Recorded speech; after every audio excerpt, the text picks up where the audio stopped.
Ukraine to participate in this meeting. It is so decided. In accordance with Rule 39 of the Council's Provisional Rules of Procedure, I invite the following briefers to participate in this meeting. Ms. Kayako Goto, Director for Europe, Central Asia, and the Americas, Departments of Political and Peacebuilding Affairs and Peace Operations. And Ms. Adam Wasornu, Director, Crisis Response Division, Office for the Coordination. It is so decided.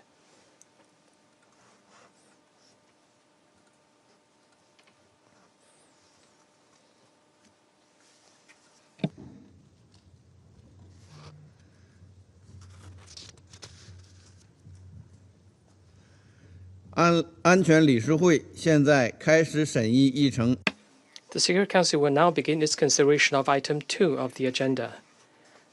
I now give the floor to Ms. Kayako Goto. You have the floor, madam. Mr. President, well into its 5th year, the war in Ukraine is becoming deadlier by the day. In the last week alone, we witnessed one of the largest aerial bombardments of Ukraine since the Russian Federation's full-scale invasion in February 2022. Between 13 and 14 May, the Russian Federation reportedly launched more than 1,500 drones and dozens of missiles targeting Ukrainian cities across the country. In the deadliest incident of this massive attack, on 14 May, a Russian missile reportedly flattened a 9-story apartment block in Kyiv's Davnitsky district.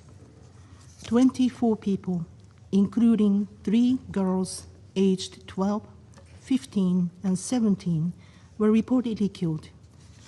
At least 48 others, including 2 children, were reportedly injured. On 13 May, strikes on more than 20 localities across Ukraine, including in western regions, reportedly result in numerous civilian casualties.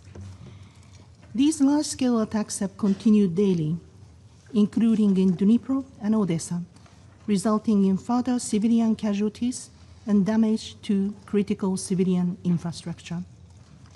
Last month alone, at least 238 civilians were killed and 1,404 injured in Ukraine. This represents the highest monthly number of civilian casualties recorded since July 2025. It also reflects a continuing pattern of rising civilian harm. Since February 2022, the Office of the High Commissioner for Human Rights has verified that at least 15,850 civilians, including 791 children, have been killed in Ukraine. Another 44,809, including 2,752 children, have been injured. Actual figures are likely significantly higher. Mr. President, inside the Russian Federation, reported Ukrainian strikes have also led to increasing civilian casualties and damage to civilian infrastructure, including 2 residential buildings. Just this Sunday, 17 May, 4 people have reportedly killed in large-scale Ukrainian strikes across the Russian Federation, including in Moscow. Earlier, in an attack on 15 May, 4 people, including a child, were reportedly killed in Ryazan. Civilian infrastructure, wherever they occur. As we have repeatedly underscored, such attacks are prohibited under international humanitarian law and must end immediately. Mr. President, last week, United Nations personnel in Ukraine were involved in 2 alarming drone-related incidents. On 14 May, a United Nations vehicle was struck twice in Kherson, where repeated drone attacks have made life extremely dangerous for civilians. The clearly marked vehicle was part of an interagency humanitarian mission led by the Office for the Coordination of Humanitarian Affairs. The mission had been notified to the parties well in advance.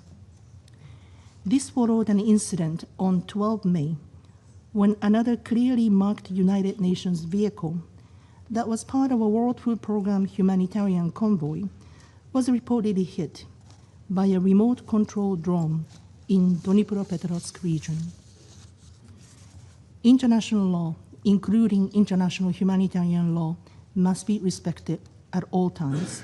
Civilians, including humanitarian relief personnel, as well as civilian objects, must be protected at all times. My colleague from OCHA will address this in her statement, as the United Nations is working to establish the full facts surrounding these unacceptable incidents. Mr. President, amid rising devastation and loss of life, on 9 May, the Secretary General welcomed the announcement of a 3-day ceasefire from 9 to 11 May between Ukraine and the Russian Federation. We commend the efforts of the United States to facilitate this agreement, which allowed for a brief pause in the large-scale strikes targeting major cities. However, we regret reported violations on both sides throughout the brief truce, mainly along and near the front line. We are also deeply disturbed by the escalation of attacks by the Russian Federation almost immediately following the expiration of the ceasefire. Mr. President, on 9 May, the Secretary General also welcomed the announcement of an agreed exchange of 2,000 prisoners of war between Ukraine and the Russian Federation, mediated by the United States. As a first step, 205 prisoners from each side were returned on 15 May. We urge the sides to finalize the details and fully implement all phases of the agreed large-scale exchange for the sake of the remaining prisoners and their families. We also urge the sides to continue talks towards further exchanges. Separately, we remain concerned about the fate of deported and forcibly transferred Ukrainian children. Their prompt and safe return will require consistent engagement by both sides. Last month, the Special Representative of the Secretary General for Children and Conflict visited Ukraine and the Russian Federation as part of the United Nations commitment to support these efforts. I echo the Special Representative's call that our work must be guided by the lives behind the numbers. Each child's case is unique and requires an individualized, independent, and impartial assessment rooted in the best interest of the child and the preservation of family unity wherever possible. Mr. President, negotiations between Ukraine and the Russian Federation resumed. Although direct talks, which are currently paused, have yet to result in a breakthrough, diplomacy has made it possible for thousands of prisoners of war to return home and for remains of fallen soldiers to be laid to rest. Negotiations should resume without further delay to prevent further escalation and to make meaningful progress towards a full, immediate, and unconditional ceasefire. Dialogue grounded in genuine political will and adherence to the United Nations Charter, international law, and relevant United Nations resolutions is the only way to achieve a just, lasting, and comprehensive peace. The United Nations remains ready to support all meaningful efforts to that end. Thank you. I thank Ms. Gotal for her briefing. I now give the floor to Ms. Adam Wasornu.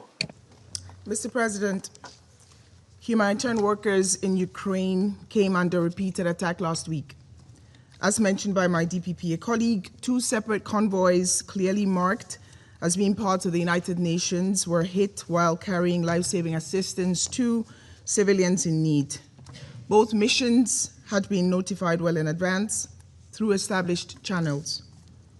On May 12, WFP struck that had delivered food to frontline communities was hit by a drone in Dnipro region, injuring the driver. On May 14, a United Nations vehicle on a humanitarian mission was struck by a drone in Kherson city. My OCHA and DSS colleagues were on that convoy. 20 minutes later, the vehicle, without